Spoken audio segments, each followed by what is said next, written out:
এই বের হ বের হ। কি চাও তোমরা? বাঁচাও বাঁচাও, এই দাঁড়া, ওকে ছেড়ে দে। আমাকে দয়া করে বাঁচান। এই বুদ্ধা পালা এখান থেকে। সুস্থ থাকতে চাইলে এখনই চলে যা।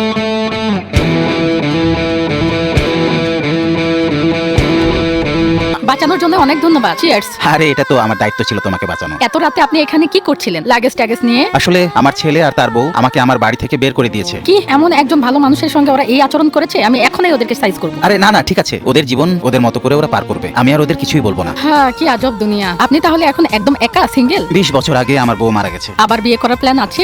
কি আমি আমি আসলে আমার কথা বলছি না, আমার বয়স কম। না না, আমি অমনটা ভাবিনি। আমার আসলে বিয়ে করার কোনো ইচ্ছা নাই, আমার এখন অনেক বয়স হয়ে গেছে। কিন্তু একা থাকা তো কষ্টের। কে বললো আপনার বয়স হয়েছে? চ্যাংরা পিলাকে মেরে তক্তা বানিয়ে দিলেন। আপনি তো তাদের চেয়েও ইয়াং। আপনার হাতে অনেক সময়, নতুন জীবন শুরু করেন। আরে না না, আমি সত্যি বলছি, আমি অনেক সুন্দরী গুণবতী একটা মেয়েকে চিনি। কেমন হবে তার সঙ্গে আপনাকে দেখা করিয়ে দিলে?